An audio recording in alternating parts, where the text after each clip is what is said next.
ගොන් කියලා සාදරෙන් ආදරෙන් පිළිගන්නවා මිස්ටර් පොලිටිකල් SL YouTube නාලිකාවට වීඩියෝ 3ක් ගෙනල්ලා තිනවා බලන්න ලෑස්ති වෙනා අද දවසේ channel එක subscribe කරන්න bell icon click කරන්න notification දාගන්න වීඩියෝ බලද්දි like කරන්න comment කරන්න share කරන්න WhatsApp කරන්න පුළුවන් මට Facebook page එකක් තියෙනවා මේ දවස්වල මේ Facebook page එක යනවා යකා වගේ views යනවා follows ලා එනවා ඉතින් සතියක් වගේ පටන් අරගෙන ඉතින් ඕගලන්ටත් එන්න පුළුවන් page එකට follow කරන්න ඒ page එකේ මාලිමාවට GP එකට මම ආයි ඉන්න දෙන්නේ නැහැ හොඳේ අනිවාර්යෙන් ගහගෙන යන්නේ ආතල් එකක් දෙන්නේ ගොඩක් කට්ටිය කරලා තිබුණේ සමහර අය ලොකු ලොකු කතන්දර කිය Facebook page එකේ විපක්ෂයේ කට්ටිය ඉන්නවා මම එහෙම නෙමෙයි පොඩි වීඩියෝ කෑල්ලක් දාලා පොඩි හිනාවකුත් දාලා ආතල් එකකුත් දාලා රිදෙන්න දෙන්නේ රිදෙන්න ඒක නිසා page එක පැත්තෙත් එන්න ඕනේ හරි එන වීඩියෝ තුනක් තියෙනවානේ බලන්න ලෑස්තිකෝ channel එක subscribe කරන්න bell icon click කරන්න හරි එන WhatsApp එකක් තියෙනවා message එකක් දාන්න පුළුවන් එන්න Facebook page එකට follow එකක් දාලා message එකක් දාන්න පුළුවන් ජෙප් එක නවනවන කියලා වෙට එහෙනම් යන්න පළවෙනි වීඩියෝ එක බලමු මේ නාමල් මහත්තයා යා පක්ෂය වගේම මැතිවරණ පිටපත් වෙන්න ඕන කියන කාරණේ මොකද අද තීරණය කරපු කාරණේ නේ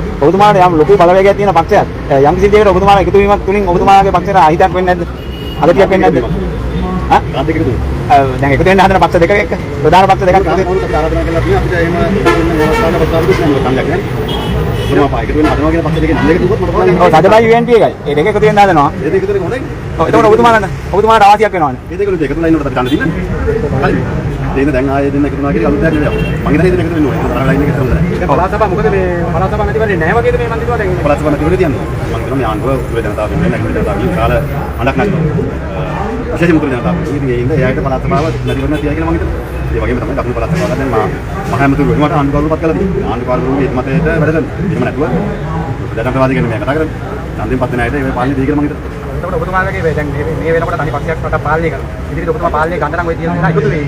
ඒතර ඔබතුමාලා හිතන්නේ ඔබතුමාලගේ පක්ෂයත් මේ සජ්ජේ සමග කාරණා එකතු වෙන්න ඕනේ කියලා එහෙම අදහසක් නැද්ද? මේ සියලු කාරණා තීන්දුව නැති වෙනවා. අද අපි බලන්නේ පක්ෂයක් හදලා දුන්නා කියලා. සාපි එකතු වෙන්නේ එක පුද්ගලෙක් පරක් ගන්නවා. අපි දැක්කනේ 2015 රාජපක්ෂලා පරක් ගන්න JVP එකේ සල්ලි ගත්තා කියලා දැන් කියනවා. බොරු කියන්නේ. දැන් බොරු කියන සල්ලි ගත්තා කියලා ආණ්ඩුවට පොයි කියනවාද? මේ මැතිවරණ මෙහෙම පොයි. ඉතින් අයි එහෙම අපි එකතු කරගන්න. බොරු කියන මුදල් දෙන්න ඕනෙත් නැහැ. තව කෙනෙක් පරක් ගන්න එකතු වෙන්න ඕනෙත් නැහැ. ප්‍රතිපත්ති මේ වශයෙන් රට ජනතාවගේ අවශ්‍යතාවය ඉෂ්ට කරගන්න. අපි අවශ්‍ය දේශපාලන තීන්දුව ගන්න. ආණ්ඩුව දවස් ගානේ කියනවා මේ දූෂණය කරපු ඒවා කියන්නේ නැත්නම් දැක්ක ඊයේ තියෙනවා පොලිස් ඇමතිවරයා කිසි කෙනෙකුට නිදල්ලේ ඉන්න දෙන්නේ නැහැ සියලු දෙනා හිරේ දානවා.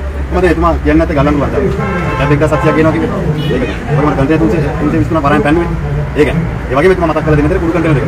තාම පාර්ලිමේන්තුවේදී අපි අහනවා. දැන් මට එන්නේ කට උත්තර දෙනකොට මම අහුවා කවුද මේක පැන්නුවේ කියලා. ඒව ගැන දන්නේ නැහැ. හැබැයි එයාගේ ගෑල්ලමයි ගැන දන්නවා. අර පිටට ගෙනාපු අය. මේ කන්ටේනර් එක පන්නපු අය ගැන දන්නේ නැහැ.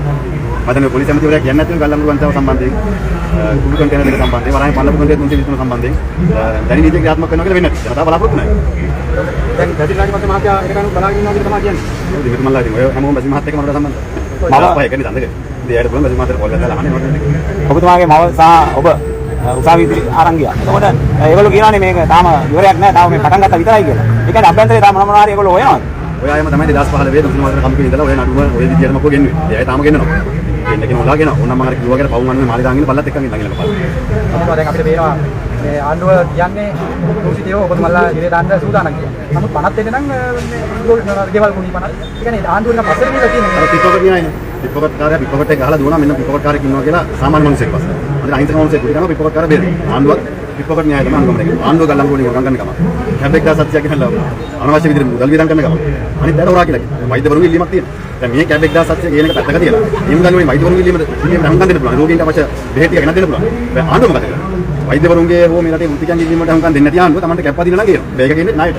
මේ ණයට ගෙනල්ලා යුද්ධ වරන් ඉවර කරපු අමුදාවේ සහ දිල්ගම්දාව සහ පොලිසිය ආය රූපකරණ පෙන්වන්න ලැජ්ජයි. හැබැයි කැප් එක ණයට පදින්න ලැජ්ජ නැහැ. ආණ්ඩුවෙනොත් මම කියන්නේ කරුණා කරලා රටේ රෝගීන් ගැන හිතන්න. සාමාන්‍ය ජනතාව රෝවල් වලට ගිහලා අසන්න වෙලා ඉන්න පෝලිං වලින් දුක් විඳිනවා. දැන් අපිට බැන්නනේ. දැන් පුළුවන් මේ කැප් ගේන එක නවත්තලා ඒ මුදල් ටික සෞඛ්‍ය ක්ෂේත්‍රයට දාලා ඒ ජනතාවට අවශ්‍ය පහසුකම් ටික ලබා දෙන්න සහ ඒ වෛද්‍යවරුන්ගේ සාධාරණ ඉල්ලීම් කරනවා මොකද හම්කන්නේ. දැන් එතකොට මේ පාර්ලිමේන්තු මන්ත්‍රීවරුන්ගේ විශ්වාස දැක්ව අවශ්‍ය දෙයක් තමයි 50 කට 10 පින්ද දෙනනේ 10ටම මේක අනුමත කර ගන්නවා කියලා කියනවා දැන් මොනවද සත්‍යයක් කියනවා ප්‍රශ්නේ නැහැ. මොකද ඒවනේ මේ රටේ බැරිම අවශ්‍යතාවය. අර විද්වාසුන් සුණකටයි කුණාටුවට අහුවෙච්ච අයට ගෙවල් දෙනවට ඉඩම් දෙනවට වඩා හිටපු මන්ත්‍රීවරුන්ගේ පෙන්ෂන් එක අයින් කරන කරන වැදගත්ම කාරණා. දැන් ඔය හදිසියෙම තිබ්බනේ මහින්ද රාජපක්ෂ මහත්තයා ඉදිරියෙන් එළියට දානවා. නේද? දැන් ඒකේ ලොකු වාසියක් ආන්න බැරිලා තියෙනවා. දැන් ඒවයි ප්‍රතිලාභ මිනිස්සුන්ට දෙන්න පුළුවන්. දැන් මන්ත්‍රීවරුන්ගේ පෙන්ෂන් එක නවත්වම ඒ මුදල් ටික ජනතාවට දෙන්න පුළුවන්. හරි. ඒවා පාලනය කරන්න බයිනෝට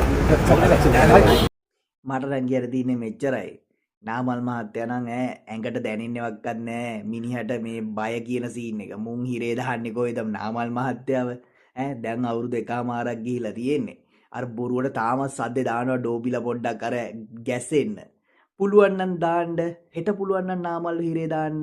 අනිද්දා ඉඳලා දැනගන්න පුළුවන් ලංකාවේ වෙනස. හෙට දැම්මොත් අනිද්දා ඉඳලා එහෙම නැත්නම් හෙට හවස ඉඳලම දැනගන්න පුළුවන් මාලිමාවට මොකද වෙන්නේ කියලා. ආණ්ඩුව කනවා අමර කෑමක් අනිවාර්යෙන්ම 159 දෙනාගෙන් 150ක්වත් ඉතුරු වෙයිද දන්නේ නැහැ. පුළුවන් නම් හෙට දාන්න, හෙට හවස තරගේ පටන් ගන්නවා. අනිද්දා වෙනකොට ඔක්කොම ඉවරයි සුනේසුන්. මට ඒක ෂුවර්. සතියක් ඇතුළත 159න් 150ක්වත් ඩවුන් වෙනවා. ඒක ලොවෙත් එහෙමයි. කරලා බලමු. හිතනවා නම් මහින්දවාරි නාමල්වාරි හිරේ දාන්න ඔන්න ඕක තමයි සිද්ධිය. ඇත්ත කතාව. මොකද දන්නවද? දැන් කට්ටිය දැනගෙන ඉවරයි බුංගට. දැන් දැනගෙන ඉවරයි. යන් අපි මේ දෙවෙනි වීඩියෝ එක මේකත් අපේ පොහොට්ටුවේ මම නම් දැකලා නැහැ කවුද මේ කෙල්ල කියලා. බලමු. ටිකක් කටහඬ චව් ගන්නවා. සද්දේ හොඳයි. මේ වගේ කටක් තමයි ඕනේ. මේ වගේ කටවල වලට තමයි මිනිස්සු පොඩ්ඩක් සැලෙන්ඩර් වෙලා අහගෙන ඉන්නේ. යන් කතාවට. අපිලක් මාලි මැඩම්ලට කියනවා සාරි පොට කටේ හමාගෙන කිව්වත් මේ රටේ මහ පොළවේ දේශපාලනයේ එදත් කලේ පොදු ජන පෙරමුණ විතරයි. මේ රටේ ආගම දහමට මුල් තැන දෙන්නේ නැතුව කිසිම ජගතයකට යන්න විදියක් නැහැ. කිසිම ජගතයකට මේ රටේ රජකම් කරන්න බෑ කියන එකත් මතක් කරනවා. අපි දැක්කා පහුගිය කාලය ඇතුළත අපේ ආගම දහමට ඊටම නරක විදිහට ප්‍රතිචාර දක්වන NPP ආණ්ඩුව ආගම දහමට නැඹුරු වෙන්න තියෙන ජනතාවට නැඹුරු වෙන්න තියෙන ඊට ප්‍රස්තාව අඩු කරනවා. අපේ ස්වාමීන් වහන්සේලාට දැවැන්ත ලෙස නින්දා අපහාස කරනවා. අපි තරුණයෝ විදිහට නාමල් රාජපක්ෂ අනාගත ජනාධිපතිතුමා කියලා අපි කිව්වත් අනාගත ජනාධිපතිතුමාගේ දැක්මත් එක්ක අපි හිතගන්න හේතුව තමයි එතුමා බොහෝ වෙලාවට මේ රටේ අනාගතය පිළිබඳව අනාගත තරුණ පරම්පරාව පිළිබඳව හිතන කෙනෙක් නිසා. ඒ වගේම ආගමට ජාතියට මුල් තැන දීලා කටයුතු කරපු කෙනෙක් නිසා. පාර්ලිමේන්තුවේදී ලක්මාලි මැඩම්ලා අහනවා නාමල් රාජපක්ෂට මොකක්ද තියෙන අයිතිය ජනතාව වෙනුවෙන් කතා කරන්න. නාමල් රාජපක්ෂට මොකක්ද තියෙන අයිතිය ජාතිය වෙනුවෙන් හිත ගන්න. මේ ආගම වෙනුවෙන් හිත ගන්න මොකක්ද තියෙන අයිතිය කියලා අහනවා. හැබැයි අපි ලක්මාලි මැඩම්ලාට කියනවා සාරි පොට කටේ හමාගෙන කිව්වත් මේ රටේ මහ පොළවේ දේශපාලනයේ එදත් කලේ පොදු ජන පෙරමුණ විතරයි. ඒ පොදු ජන පෙරමුණේ මහ පොළවේ දේශපාලනය දන්න නිසා මේ රටේ ආගම දහමට මුල් තැන දෙන්නේ නැතුව කිසිම ජගතයකට යන්න විදියක් නැහැ. කිසිම ජගතයකට මේ රටේ රජකම් කරන්න බෑ කියන එකත් මතක් කරනවා. කොහොමද කෙල්ල?